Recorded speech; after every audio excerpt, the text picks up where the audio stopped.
All right, folks, welcome back to Dirty Boots Capital. Today we have Sean Tepper here. He is the CEO, founder of Ticker.com, TYKR.com,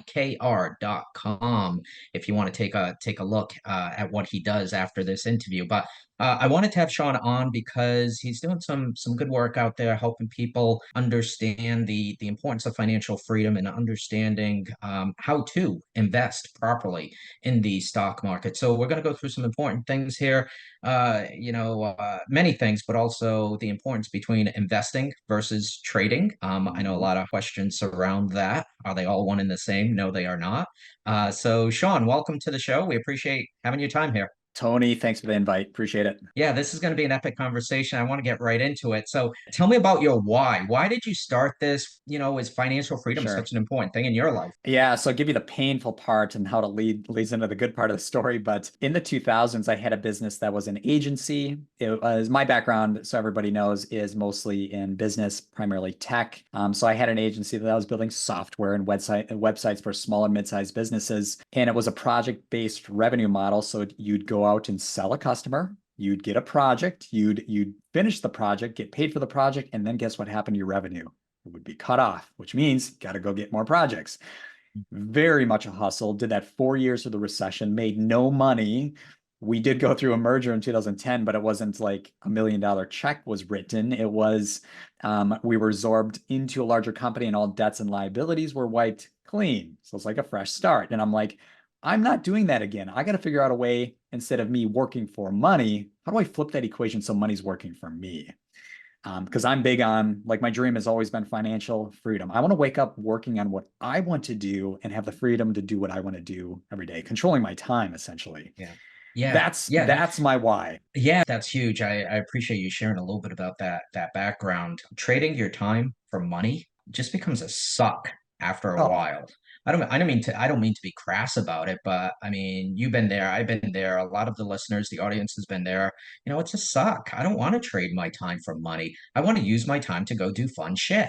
I just do, thank you. right? What I want to do, what I want to work on, where I want to go, when I want to go there, for how long, those decisions I want to be mine, not left up to my employer. So financial freedom, Mhm. when I saw your profile, I said, yes, got to have this guy on. He resonates with us. He Mm. resonates with the audience. So the goal here for the listeners, for the audience, is to kind of just share with them a little more, a little deeper, a different way to be able to maybe get a little more financial freedom in your life, right? This isn't Yes. a sell. This isn't anything other than education, where Sean and I connected through social media. And it's a great way to just, share a different way for more financial freedom in your life. And is that a bad thing if you have more financial freedom?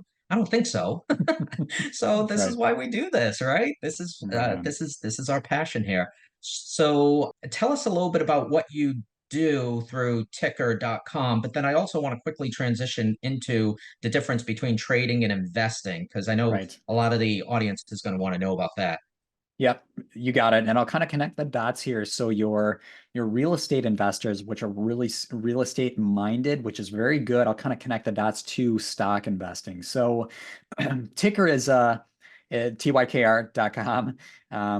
It's a screener and educational platform all in one. So what does that mean? Essentially, you can log into the platform and kind of with like a red light, green light system, is Tesla a good stock? Is Apple a good stock? Is Microsoft a good stock? You know what is good and what's bad, because a lot of people on YouTube and Reddit and Twitter and the list goes on are naming stocks they think is the next hot thing, but in most cases it's complete garbage. So Hmm. I created this tool for myself way back in like 2015 or 16 with Excel, so I can cut through the clutter and know the difference between a good stock and a bad stock. Well, getting into it, I started learning that, the guys that are investing in individual stocks, I'm Warren Buffett, Charlie Munger, another guy by the name of Phil Town, they're generating returns that are between 15 and 50% per year, whereas the market average is like 6 to 8% after inflation. I'm like, well, that's awesome. Compound interest working for me. This is my Yeah. jam. I want money working for me. And I found that, and this is good for your listeners, that businesses, stocks, in other words, can appreciate very quickly. Like when you invest in real estate, the benefit is, with real estate is passive income. Love that passive income. The renter's paying you every month. And And that's wonderful. But the one thing with real estate, it won't appreciate in most cases. Some cases, yes, but most cases, it won't appreciate as fast as a business. Example would be you could buy a $250,000 home today. Is it going to be worth $500,000 next year? Well, maybe in the last few years, maybe, but in most cases, it's not going to, right? Like we've seen real estate just go through the roof, but in most Yeah. cases, it doesn't. But for businesses, especially strong value stocks, you can buy a stock for $100. In the next year, it can definitely get to 200. It can definitely go to 300. It can appreciate much faster because it's a business. Yeah. So that's why we get real estate investors in our audience. So like, you know what? We like the passive income, but I'm going to take some of that capital and shift it to stocks because my net worth can grow exponentially faster. So that kind of connects the dots. Now, to kind of touch on what you brought up there, people get confused with what's the difference between investing and trading. Very different strategies. So get this, you'll appreciate this. So investing is you allowing money to work for you, whereas with trading is still a job. You are still trading time for a paycheck. And the traders I've talked to, they're working 8, 10, 12, sometimes as much as 16 hours per day. And in some cases, not some cases, in most cases, they're putting in all that time and not even taking a profit.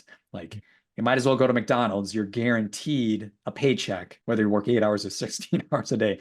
It's a lot of time. And then you'll appreciate this. Out of the 3,000, there's about 3,000 billionaires in the world. Of those 3,000 billionaires, how many of those do you think are traders and how many of those do you think are investors? Yeah, they're all investors. Correct. And they're a mix I got it of right. I got the answer right. you got 100% on that one. It's a mix of, and your audience will relate to this. It's a mix of entrepreneurs, real estate investors, and like stock investors because money is working for you. Whereas traders, again, you are trading your time for a paycheck. So today, so I get it. We want to be more of an investor and not a trader. So Mhm. as an investor, one of the things, I mean, I look at the market, I look at the macro of things and what's happening in society and politics. And there's a lot of things that are rigged these days. And one of the things that are rigged, it's not necessarily rigged, it just is a problem here, is this thing called zombie companies, companies that Mhm. exist and actually don't make any money. You know, whatever income they have coming in Yeah. goes to pay the expenses that they've incurred. So they're not generating any profit. Yet there's some pretty big names that are zombie companies, and about 28% of the companies out there are classified as zombie companies. So how do we know who to invest in at the end of the day?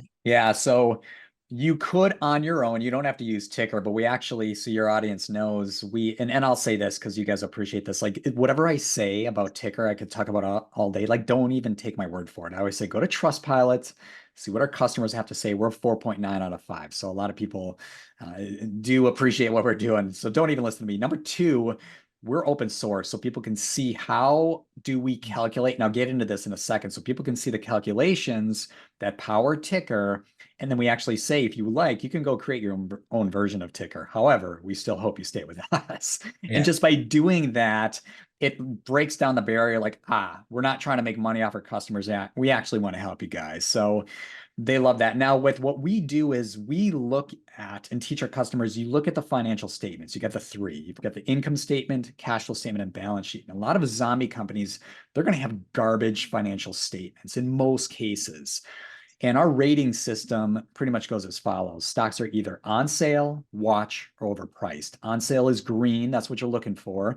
Watch is that middle category. That's more neutral. It's gray. And then red, overpriced. And only about 15% of stocks are on sale. And these zombie companies, I can tell you right now, in most cases, they're not going to have strong enough financials to even hit on sale because their financials are terrible.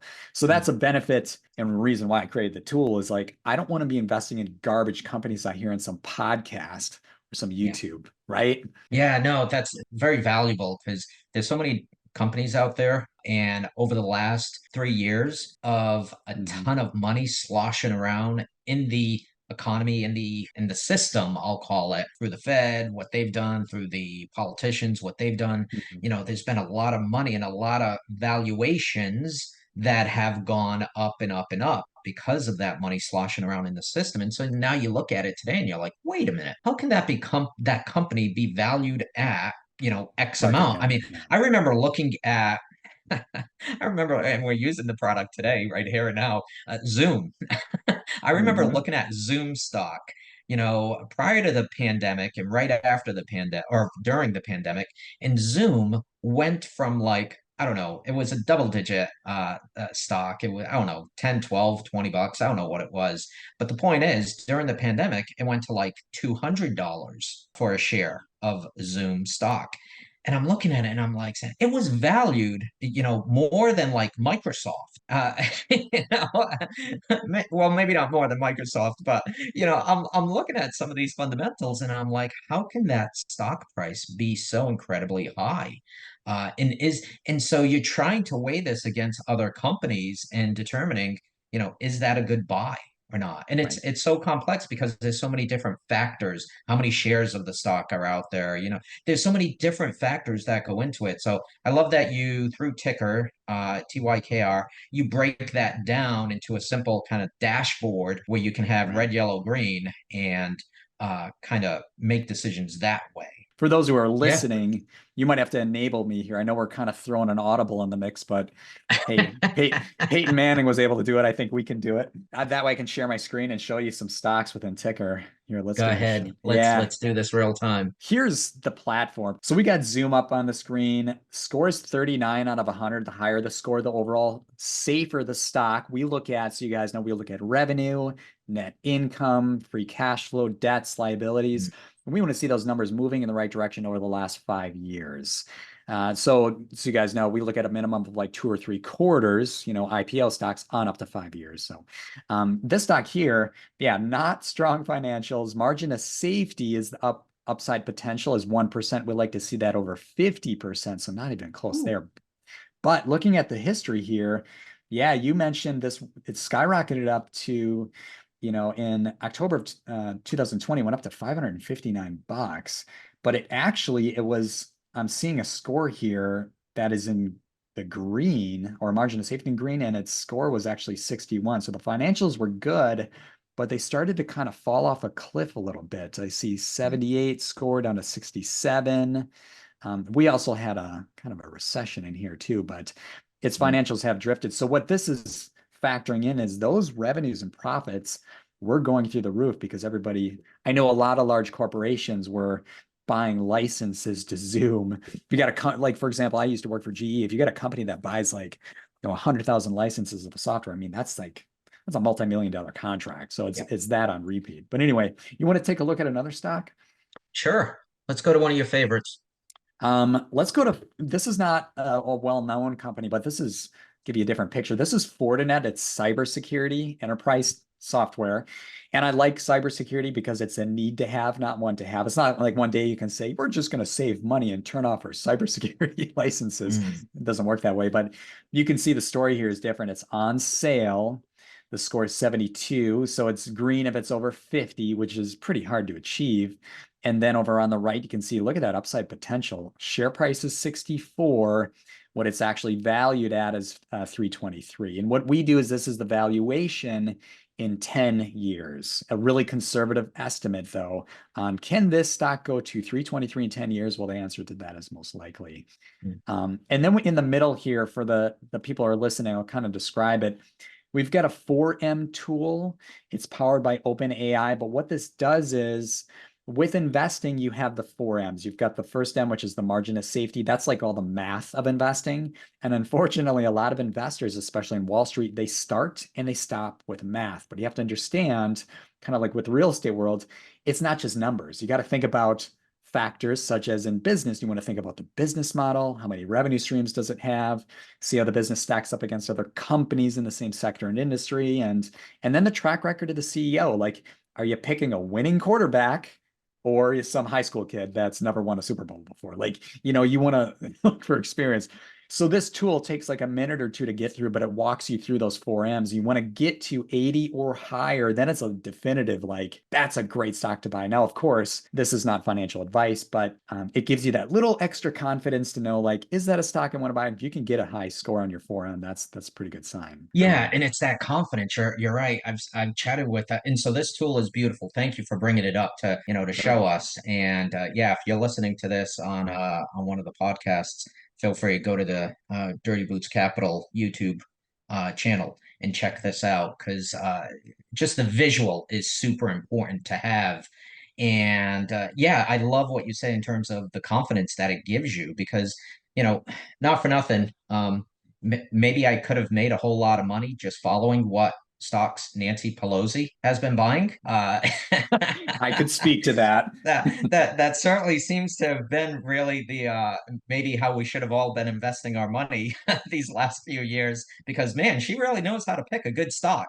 Uh, Sure. so, but I mean, with that, it's kind of like listening to your neighbor say, "Hey, I really got a good stock here. You should invest it." I mean, what's the confidence you have in your neighbor saying it's Yeah. a good stock, or Nancy Pelosi saying it's a good stock, or whoever, even Jim Cramer saying it's a good stock? Yeah. You don't know. You need something else to go off and figure that out, and it can be really hard to get objective information as Thank opposed to you. something that's subjective that people are pushing, right? Yeah, you nailed it because there's so much noise out there and you don't know who to believe or who to listen to. And that's why what we tell our audience is like if anybody tells you to buy a stock, the last thing you should do is buy that stock. The first thing you should do is ask why. And in most cases, at that point, you just sit back, be silent, and let the comedy ensue because they're going to try to Yeah. explain things and it's not going to make any sense. So that's why I listen to podcasts like The Motley Fool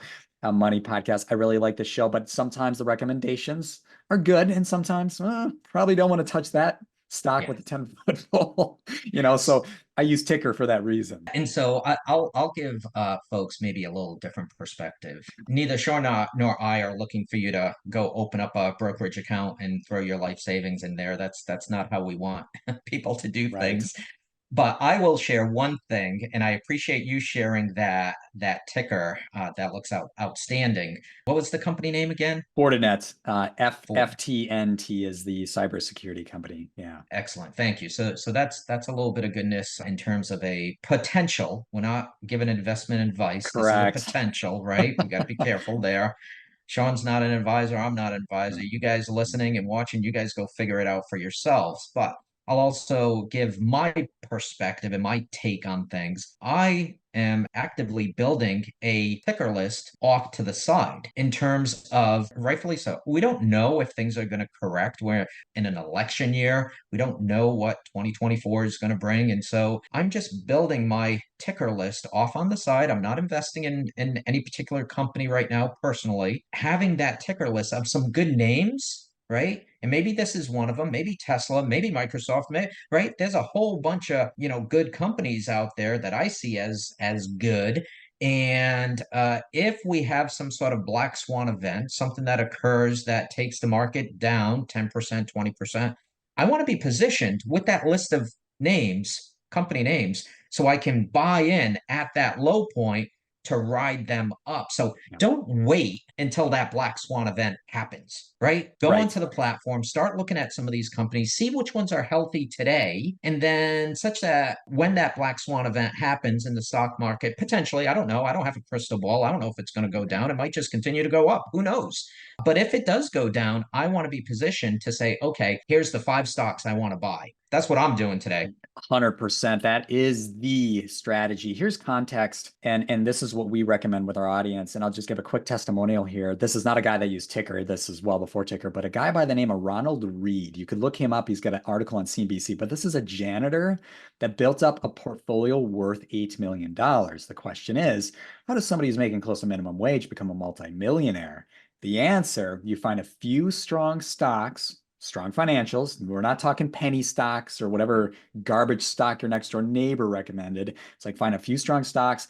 And then what you do is DCA, dollar cost average. You want to be buying stocks every month, but you want some capital set aside. And what we do is we tell our audience, try to go 50%, whatever you can put into your broker account, take that amount. Let's say it's $100 or $500 or 1,000, cut it in half. You want to invest every month 500, and then the other 500 set it aside because like you just said, that's the moment. That's a strategy called stockpiling. Is when the market Yeah. goes down, you want to strike while the iron's hot because here's context that'll give people peace of mind. Yeah. Over the last 100 years, there have been about 19 bear markets slash recessions, and the average duration is about 9 months. So it tells us every time there's a crash, guess what? It's not going to sustain for 100 years. It's going to be a really short time period down, and then bam, it's your stocks are going to take off like a rocket. And that Yeah. right there is what creates millionaires and multimillionaires. I love sharing the story. So a couple of things before I get into my story mode. Uh, so for again the listeners, the audience, if you don't have a brokerage account already opened up, go open up a brokerage account where you can do some trading on your phone or on your laptop, your Yeah. PC, something like that. Right, because you can't execute these strategies when you don't even have a brokerage account opened up. Yeah. They're super simple. Just go open up one on the I many use platforms out there. I use TD Ameritrade. A lot of people out there use TD Ameritrade, E-Trade, even Robinhood. And fortunately, what's Schwab. nice, right? Like Schwab, Fidelity, like don't split hairs on these things. Like pick one of the big players and move forward because they're mostly like a zero fee transactions, and you want to just make your money safe. Yeah. That's it. Don't try to get into some new exotic FTX like you'll hear about those and they'll give you incentives like, hey, join now and get a $3,000 to invest. It's like, go with somebody, Yeah. one of the big players that's boring and been Yeah. around a while. Your money's going to be safe. Well, and I too, full disclosure, I use TD Ameritrade, Yeah, who has nice. since moved over to Schwab. Schwab. They're on Yeah, so they've moved over. they're great. What I really like about that platform is just the education that they provide, the many videos and live training that you can Hmm. go to online, like a webinar that you can go to, ask questions, get some additional learning. And you know what? That's learning that you have for the rest of your life. So if you're, 30 years old, 40 years old, and just starting out trying to figure this, you'll still have that learning that you do at 30 or 40. You'll have that for the rest of your life. So it's so important to kind of make that investment of time for yourself. But one of my stories was about having an account, a brokerage account already opened up. I had some cash just sitting in that account, and January 6th happened. And I'm not going to go into the politics of it, but it Hmm. was just kind of that moment in time of January 6th where, folks stormed the Capitol and the stock market just went down X%. I don't remember exactly what it was, but some of the good name companies took a hit, at that time. And so I remember that afternoon, like I was buying stock. I was saying, this is a temporary thing. Right. This country is not going under. The US dollar is not falling. This is just a bunch of folks who are, voicing their concern the way they are. This too shall pass. And so I took that opportunity to just make money because, Yes. but you have to be prepared, having an account open, having some cash in it, and having that ticker list off to the side. So you have confidence, like you were saying, right? Have confidence in what you're buying. You're not just, not something your neighbor has recommended to you. So, Yeah. so I love this. I love what you're doing. Ticker.com, TYKR.com. Do folks find it just by Sean, just by typing in ticker.com, TYKR.com? Yeah, TYKR.com. That's the easiest way to get there. You could Google it too, TYKR. Long story short, the or the name TICKER was obviously, I think, secured by somebody in GoDaddy maybe 20 years ago. So that's why it's TYK, Yeah. TYKR. I had to get creative with the name there. No, I like it. I like it. And then once you start trading stocks like Microsoft and Google, they all have their own ticker name. So TYKR makes sense. Yeah. And maybe one of these days you'll be trading on Maybe, the New York Stock maybe a Exchange too. publicly traded company. Yeah. I believe it can happen if we execute correctly. I love it. I love that you created this company. I love your reason for financial education, financial freedom. That's so important to all of us these days. So I appreciate your time here on Sean. Any last closing comments for the listeners? Yeah, if you guys are curious, so Ticker is a 14-day free trial, no credit card. We always say get in, test drive the car if you like it. Our yearly price is 99. Our monthly price is 15. Most people go with the yearly because it's kind of like saving 3 months. So there you go. Yeah, $99 for an education is cheap. Per I year. don't know the last time I went out for a dinner and I spent less than $99 just for a stinking dinner. these And days. that's money leaving your wallet. So we like to say we help people move money the other direction into their wallet. Yeah, I want that. I can't imagine who doesn't. So, Right. Sean, thank you so much for being on Ticker, TYKR.com. Go check it out, folks. Sean, thank you so much for being with us. Tony, appreciate it. Thank you.